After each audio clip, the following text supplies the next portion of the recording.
בנימין נתניהו, חברי הכנסת, מה הוא החזון שלך? מה החזון שלך, תגיד לי? מזה 30 שנה אתה רוצח סדרתי של השלום. לא, עצור.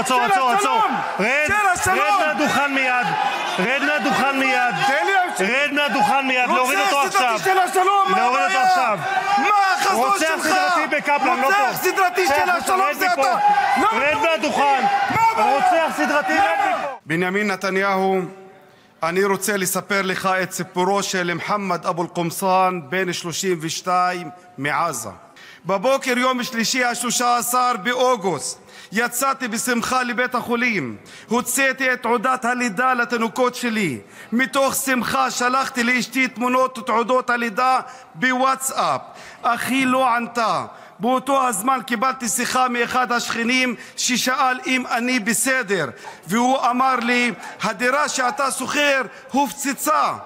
מהרתי וליבי פועם מפחד ודאגה לגורל משפחתי, עד שהגעתי לדלפק הקבלה של בית החולים, וחלק מהשכנים אמרו לי ברעד, הם בתוך מקפיאי המתים. לא עברו 10 דקות מאז הוצאתי תעודת הלידה, ופתאום אני מוציא להם תעודות פטירה. בעזה יש 17,038 תינוקות שהמערכת שלך הרגה, ביניהם 825 תינוקות מתחת לגיל שנה. בעזה היום 35,055 תינוקות יתומים. הדם של כולם ירדוף אותך, ואתה בעזות מצח תוהה על כך שאתה מואשם בבית הדין בהאג. בנימין נתניהו, חברי הכנסת, מה הוא החזון שלך? از یک دقیقه وقت اونم میگیرم پرشری گرانی سن می اکا اینا می اکا دسن مرسدس زورا مرسدس شکت ان شاء الله مشین کانفوردی میزنن میرن میین ای ماسکا قزاقستان میروان میگیرن تو میارن جو تو میرسونن تو مراجعه کنین بنویسین شه اینا ما گپ زدن ان شاء الله کانفورد میرن میین برادر عزیز سپانسر کانال بنویسین علیکم و رحمت الله و برکاته برادر عزیز سوزن خوب انتینجن الحال ویدیویی که بوندم دیدین که اینجا گپ در سر چی میروه ما چی گفتنی هستم اول подписаться کنین فهمیدی دکمه لایک подписаться دکمه پاتین همه چی را مونیم فهمیدی بعداً گفتو گپا کار سر میکنیم حرامی دپوتات میگم حرامی نتانیاهو که امروز 40 چند هزار 30 چند هزار 40 چند هزار انا مردم غزه را زده است کشته است ببینین برادر عزیز یگم دولت هیچی گفته نمیتونه یگم کس هیچی گفته نمیتونه برادر عزیز شما ایرا ببینین که دپوتاتاش حتی خستیان در همون چیز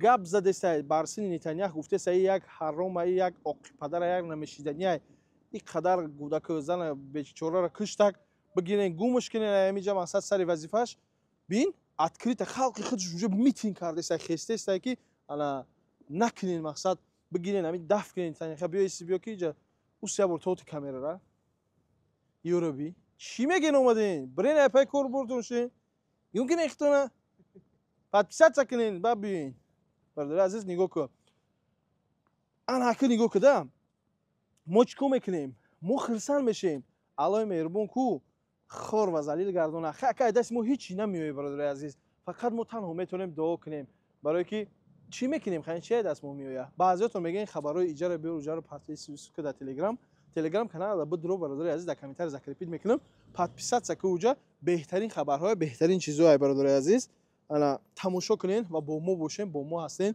بهترین حدیثا رو ما پیشکش شما میکنیم ان شاء الله و گوش کنین و چی گفتنی اصلا مقصد این ویدیویی که دوگو باشین در حق برادرای فلسطین که الله مهربان نصرتشون بده بیچاره را به گناه زده استن باور که قدر به گناه کشتن همه شهید شدن باور که هم مردم غزه را ده سبحان الله الله مهربان خور کنه نتانیاهو حقیقتی سالداتاشو بگیم همو ارمیاش در نام الله جانو مکه خیر دعا میکنیم برادر عزیز خیر برادر عزیز الله مهربان شما را هم در حفظ امانش نگه داره الله مهربان انا تمام برادرای مسلمان بیرون از وطن و داخل وطن مقصد خدای مهربان بیماری‌ها را شفای کامل به فرزندان و صاحب فرزند به نمازها و اهل نماز گردانه خدای مهربان دعا میکنیم که هممون اهل تقوا و ایمان گردانه آمین یا رب العالمین هم طولین هم نشون تخیه که اینجا اومدن نگاه دارم مخلص ایده مخلص رؤوف جون اکای رؤوف السلام علیکم دومولو و علیکم سلام و رحمت الله. چی گفتنی هستی کوگو ویدیو رو تماشا میکنی؟ کم کم تماشا میکنم خیلی نگاه نمیکنم تماشا میکنی ها؟ برای کی موضوع کم کم شوخی میکنم هر چیز میگم بو خفه نشه.